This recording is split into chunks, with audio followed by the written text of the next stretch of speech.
Hello everyone, it's Jeff Rich here from the Burning Archive. Welcome to another live stream, that I'm broadcasting 80 years after the day on which the United States of America dropped an atomic bomb on Hiroshima. And we're remembering that today. Thanks so much for joining me. I certainly want to commemorate this very, very important day in history and I guess ask the question, why, after 80 years, has the United States still not apologized for, perhaps one of the most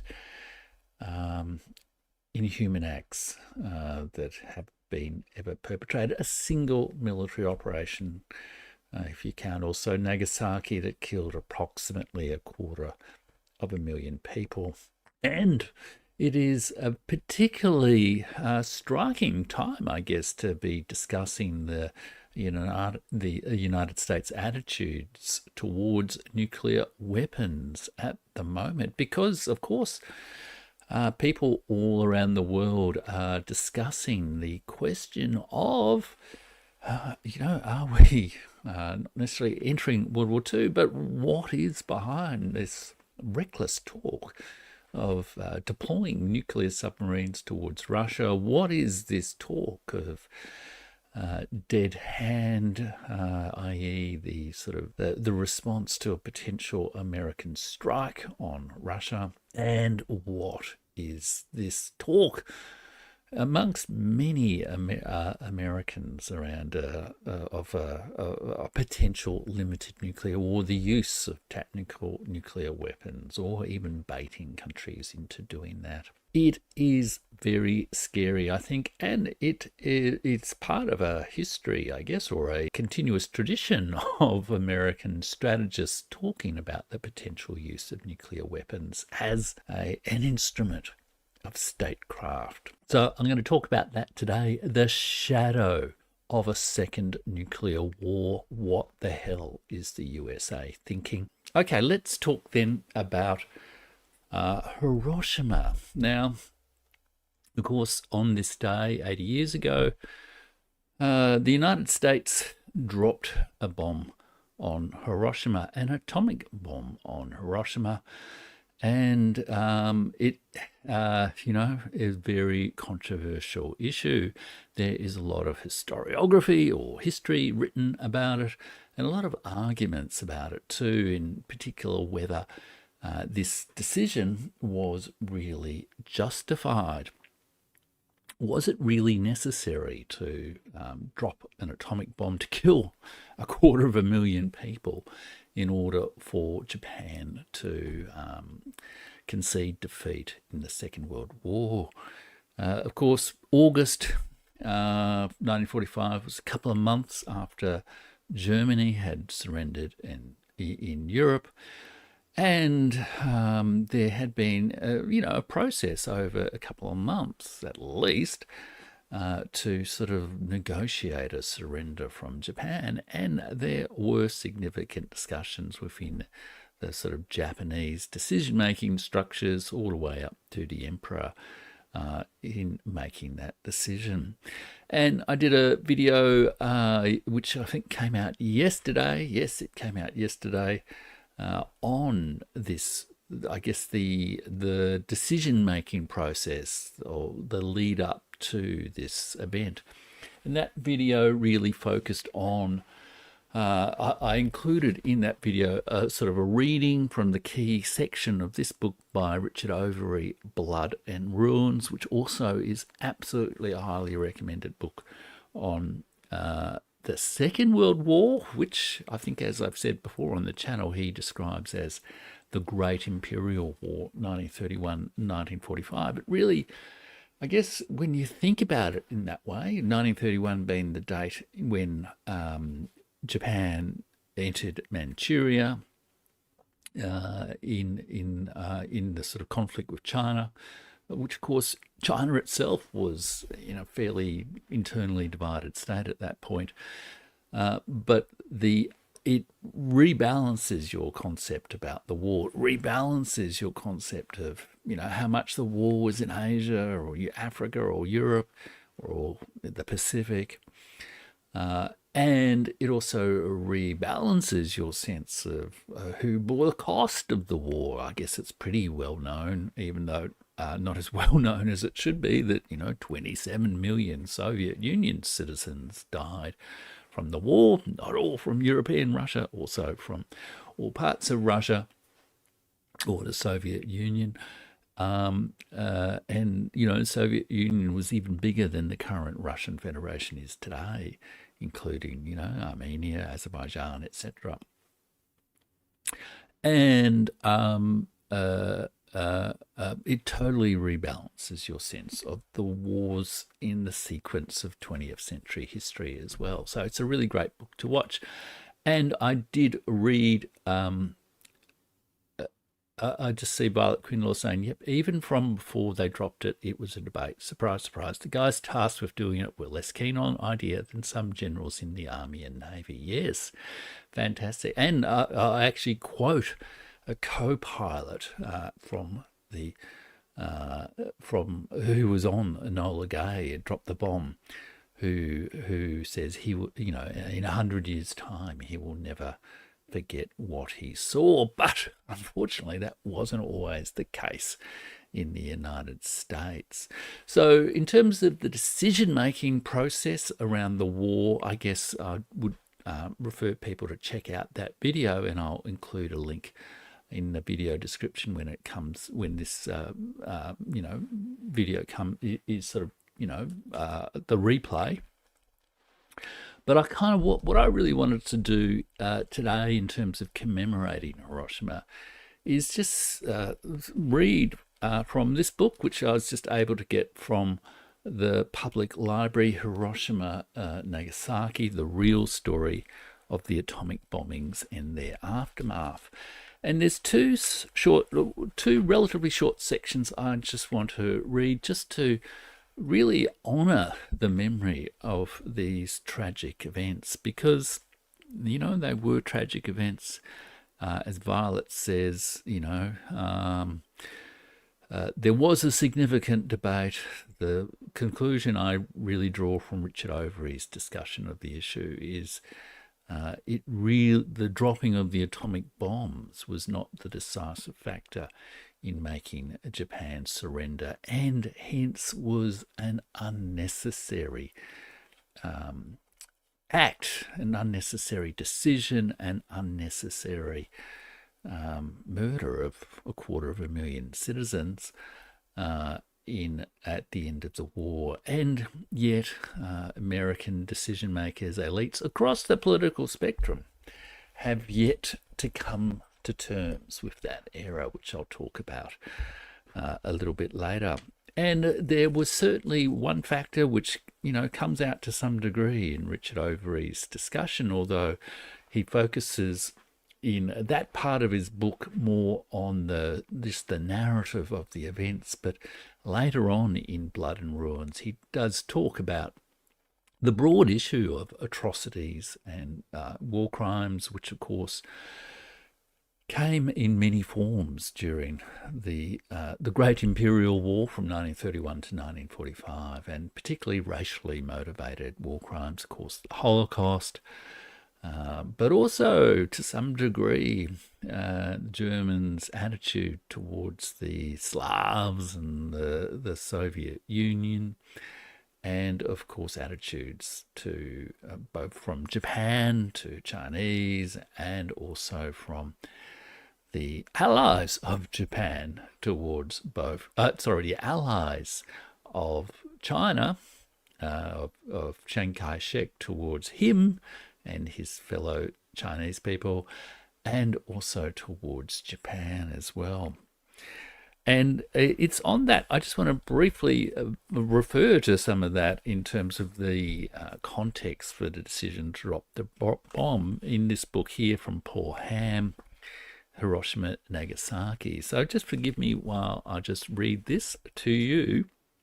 It's just one paragraph, really, or two paragraphs here, saying that Western governments were ready to exploit and popularise the hatred of the Japanese. The Germans were a bit like us, if deceived by an evil doctrine. But, quote, there was no such thing as a good Japanese. Japanese were all evil beyond redemption, was a typical view. Washington legislated to intern Japanese Americans, though not German or Italian ones, giving official imprimatur to the designation of the Japanese as a racial enemy. Nor did Allied leaders attempt to distinguish the Japanese armed forces from the Japanese people, and easily conflated the loathing of the military regime with a general contempt for the race. Easily conflated the loathing of the military regime with a general contempt for the race. And I do wonder, aren't we seeing this today as well, in different contexts and in relationship to different peoples? Roosevelt himself, FDR, Roosevelt himself, was not above making crude, racist jokes about the Japanese, and commissioned a study of the scientific evidence of the inferiority of the Asiatic races and the effects of racial crossing. Remembering this is, this is America in the 1940s, where, there's still significant internal racial discrimination within America against, Black Americans, against Latino Americans, against Native Americans, and indeed against Chinese, Japanese immigrants. Indeed, even against certain disfavoured European immigrants. Italians were almost treated as a lower class race in the sort of 1920s by some of the sort of white Anglo-Saxon Protestant Americans. So if I continue, FDR commissioned a study on the scientific evidence of the inferiority of the Asiatic races, in which the Smithsonian Institute, the prestigious museum in America, Smithsonian Institute, Smithsonian professor Rilika remarked that the Japanese were utterly egotistic, tricky, and ruthless. Don't we hear some similar rhetoric about other opponents of the United States today? Winston Churchill, a grand old white supremacist, and that is what he was, of course, in 1942, 1943, jailed Gandhi and the others who sought to free India, and resisted any attempts to sort of protect the people affected by the dreadful Bengali famine, arguably as much a case of genocide as the Holodomor or other similar events. Churchill, a grand old white supremacist, wanted those yellow dwarf slaves, again, not my words, Winston Churchill's words, dead in great numbers as soon as possible. Of course, Japan had stripped Britain of its Asian empire. He was as resentful as perhaps Donald Trump is today about the strategic abyss of the British Empire. He never forgave them for humiliating Britain at Singapore. There you go. Now, this is interesting too in the context of Australian foreign policy and the narrative of Australian foreign policy, often narrated by sort of Labor or progressive politicians in Australia, recently discussed in Anthony Albanese's speech about independence and progressive patriotism, which I did a video on the channel. The author, Paul Ham, notes that Australia's Labor government, that is John Curtin, Ben Chifley, outdid them all, introducing a formal policy of racial hatred as an instrument of war, which broadcast advertisements that ended, "We always did despise them anyhow." Dear me, Australia really does have a bad track record of succumbing to hatred of the other at times of war on behalf of the empire. It's doing it again today. He continues, "A lone voice," thank God for this, "a lone voice opposed the use of hatred as war policy. Robert Menzies, Australia's Conservative opposition leader, in one of his most dignified speeches, attacked this hysterical demonisation of a whole people." The story that you often hear from people like Anthony Albanese and, many people on the Labor side of politics is that, it's Labor that has driven Australia's engagement with Asia, but it's not entirely correct. But that's perhaps a story for another day. And I can see also a couple of other comments, which I might just come back to as well. What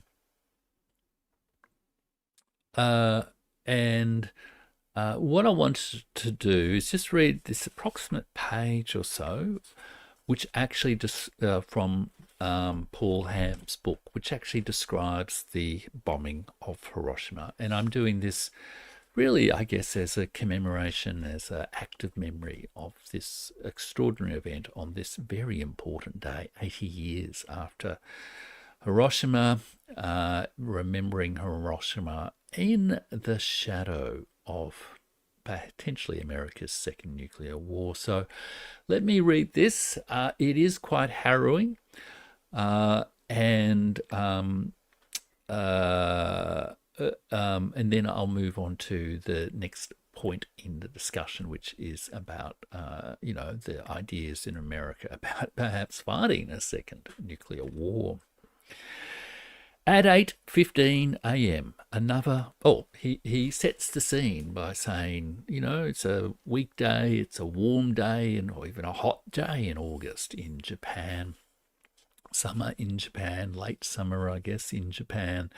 And school children are getting ready for school. People are going to work. The previous night there had been a few air raids. Air raids were common, of course. America had also firebombed Tokyo. And yet, people had almost got blasé. There'd been a small alert earlier in the day, but people were starting to ignore these alerts. Of course, no one could know or expect what was about to happen to them.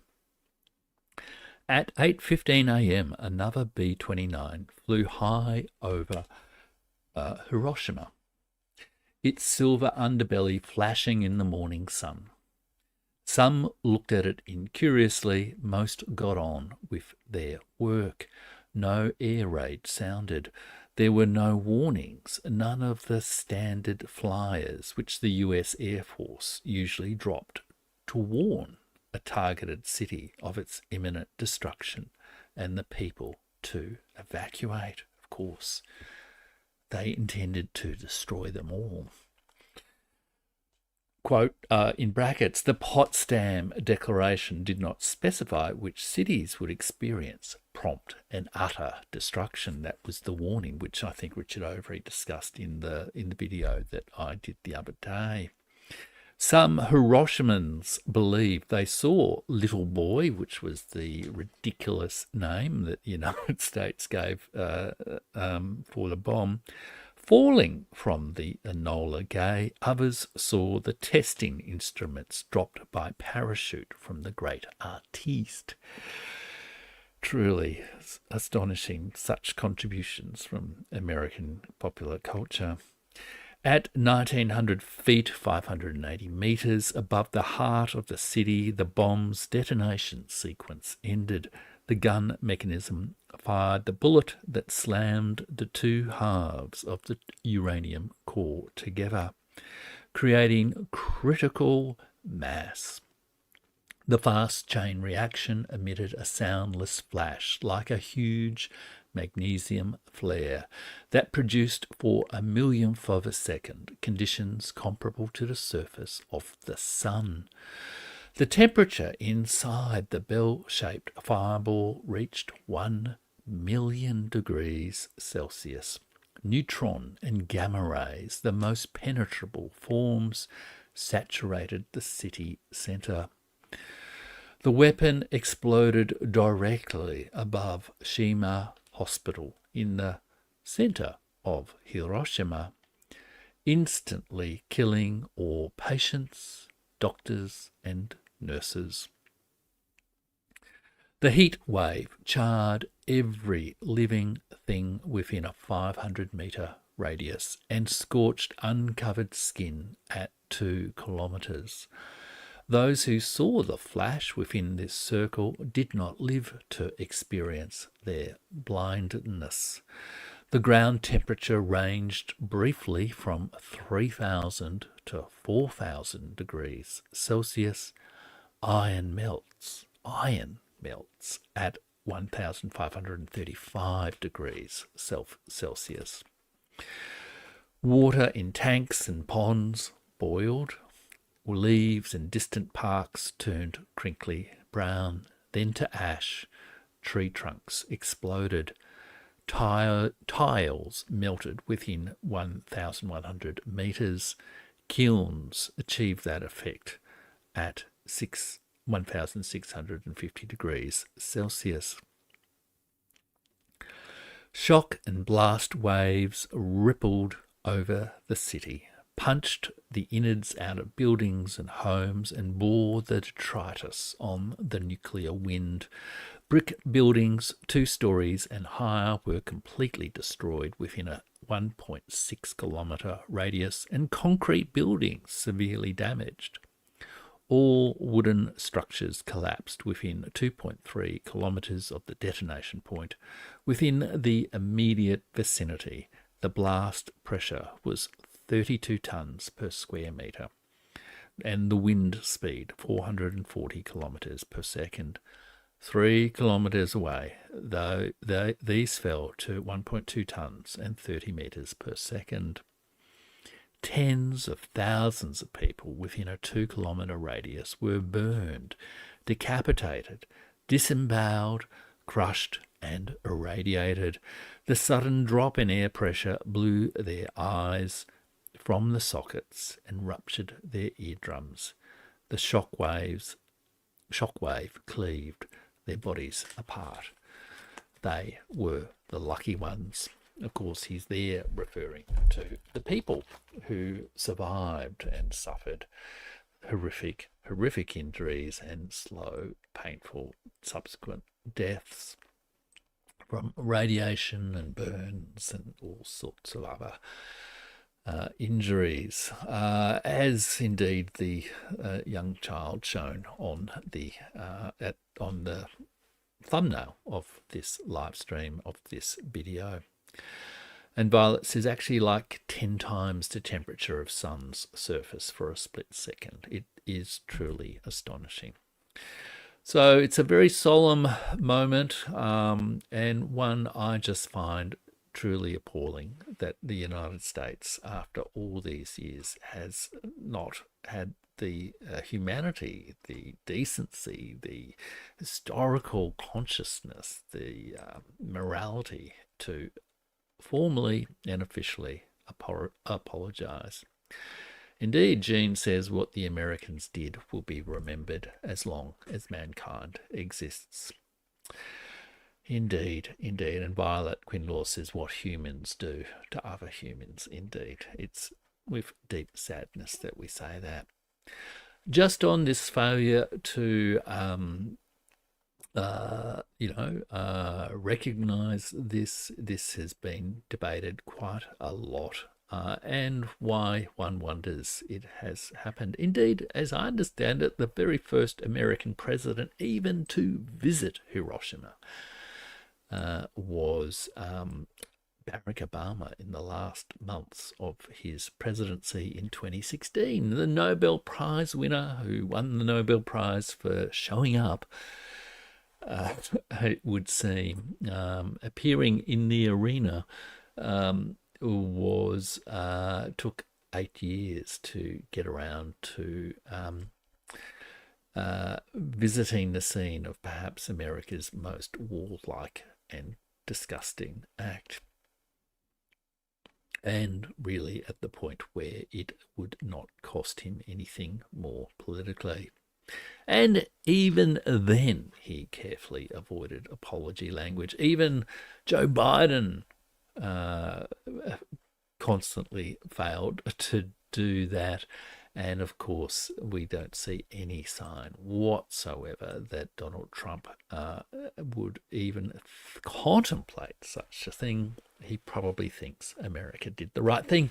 Indeed, people like Lindsey Graham have said, because it was right for us to do this in America, it should be right for Israel to drop nuclear bombs on its both domestic and foreign enemies.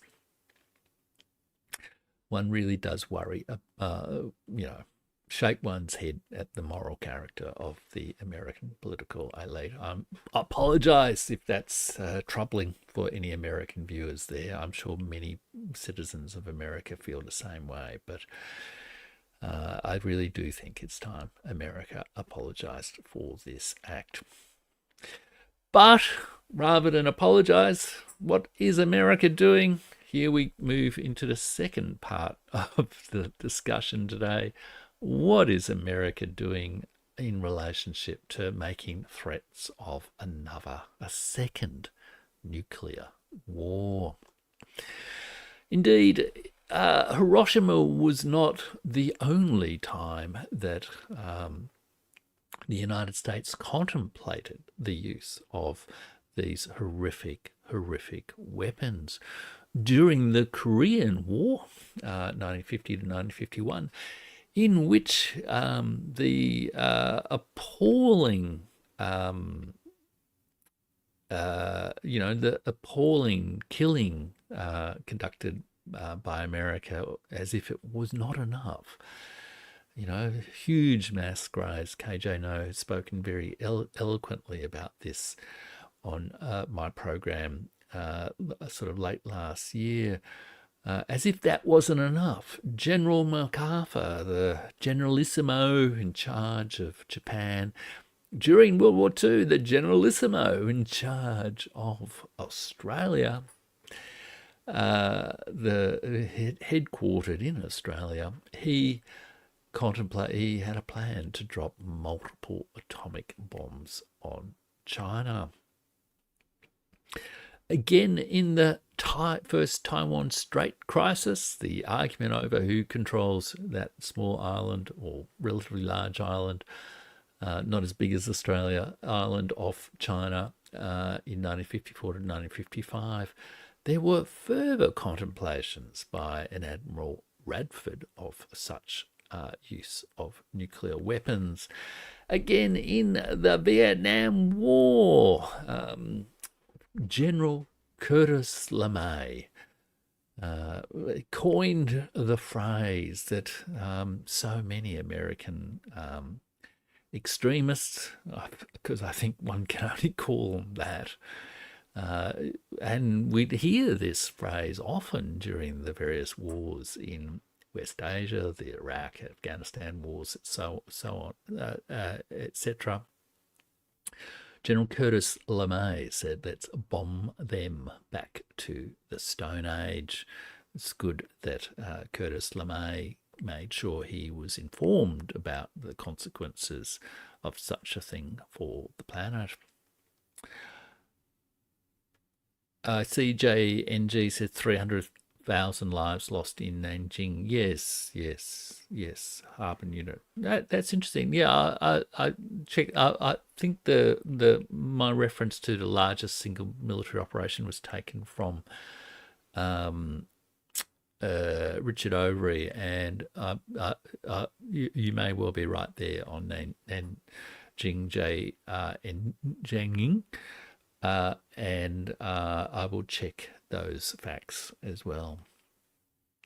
And then, of course, Cuban Missile Crisis. There was talk from General LeMay again about a preventive nuclear strike. And again, such, rash talk by at least some advisors during the Nixon years as well. And I guess, Ronald Reagan's peace through strength, eerie rhetoric again today was certainly about changing the nuclear balance between the United States and the Soviet Union.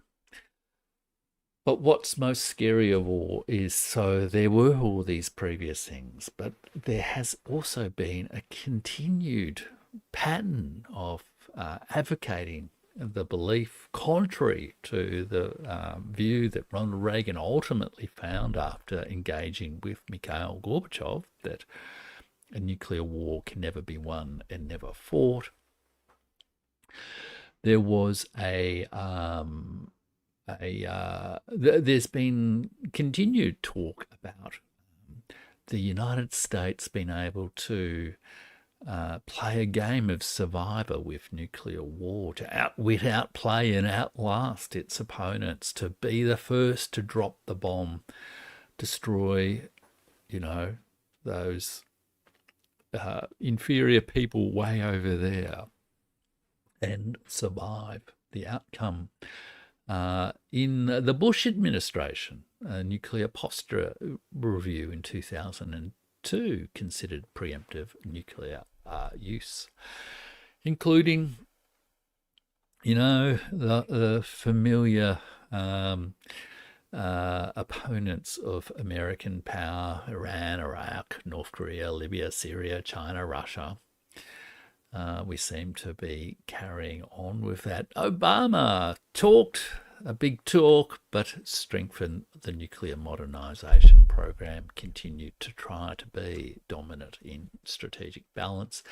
And of course, again, our peacemaker president, so-called Donald Trump, in 2018, similarly lowered the threshold for nuclear use in the Nuclear Posture Review. And in his current administration, he's now deploying subs to somewhere, making threatening noises about nuclear war with Russia. And it is particularly scary that his Deputy Defence Secretary, Elbridge Colby, the son or grandson, I can never quite remember which, or nephew of another Colby who was in charge of the CIA, indeed in charge of the CIA in the early 1970s, when some dodgy things were going on between the CIA and Australia. Elbridge Colby himself, who is an absolute China hawk, authored a book in 2021 called The Strategy of Denial, where he talked specifically about tactical nuclear weapons for the Taiwan conflict and the feasibility of a limited nuclear war. And he has published articles in the prestigious, so-called prestigious Foreign Affairs magazine, and given congressional testimony along those lines. And there are a range of other people who have such views. And what I also wanted to point out to everyone, and I may well do a separate program specifically on this, because the actual detail of it is all a little bit is quite detailed, and the writing is not the clearest, if I can just say that as a former, writing specialist in government. is this paper, which I have here, and I'd love to hear if anyone shares this with Brian Beletic. I'd love to hear Brian Beletic or even KJ No's discussion of this paper by the Hudson Institute, which is one of those influential think tanks that's, shelters and sponsors these advocates of America's second nuclear war. The Hudson Institute, which has a paper by Andrew Krepenevich Jr., in the fine American tradition, Beyond the Nuclear Balance, a Strategic Forces Net Assessment. And I won't go into too much detail about this paper, but a number of things about it really did kind of scare me just a little bit. And that was, in essence, this paper argues that the United States is presented with a new strategic situation in which it doesn't just have one nuclear opponent, it has two near-peer nuclear opponents. I mean, there's a big disparity, but Russia and China. And there is a genuine sense of, I'd say, almost fear, panic in this paper from the Hudson Institute, that balance has tipped against the United States and may get worse very, very quickly. That it's the nuclear deterrent will not be sufficient to sort of coerce Russia and China into actions that the United States may want, and they specifically mention Taiwan, or that it's getting close to the point where any advantage that the United States had will sort of disappear, and hence they need to devise perhaps act quickly and perhaps act together against both Russia and China in order to get their desired effect of strategic dominance. Quite a scary paper. I think I may well do another video on it, although I've got a few things racked up in the sort of schedule at this point. And nuclear weapons is not my greatest thing, but I may well see. I do recommend, I would be really interested in hearing views of some other, perhaps people in the broad, YouTube world politics commentary space who might want to comment on this and the extent to which this is playing into the current game, or to call it a game I think is the wrong thing, the current tactics of negotiation in the conflicts between Russia, China, India, Pakistan, all of whom, and Israel, all of whom are nuclear states. There are conflicts going on at the moment between all of those. The United States is taking a pretty coercive and brutal attitude. It's not getting its way anywhere, and it is a terrible thing. Yeah, they did calling it the great game for a time, and it really is. It's funny, some of these verbal habits, they're sort of minor, but I think they just help inoculate people against the actual reality of what this experience of war really is. There is this whole mystery that, part of the mystery of, why things haven't quite turned out to plan with, the United States plan with provoking the war with Russia, etc., is that maybe there was just this overestimation of capabilities and underestimation and kind of sort of living in a bubble of their own ideas rather than actually, thinking of it as a game, thinking of it as a virtual reality experience rather than an actual war where real things happen, real and unpredictable things happen. Great point by Violet Quinlaw. Yeah, collateral damage, exactly. All these sort of all this sort of insulating language, I guess, is really quite scary. So big concern, and people may well have seen me over on Pascal Lataz's channel, and here's Pascal's channel here, Neutrality Studies. If you haven't already subscribed to Pascal's channel, Neutrality Studies, you can join 231,000 subscribers at Pascal's channel. It's so good because Pascal's channel is such a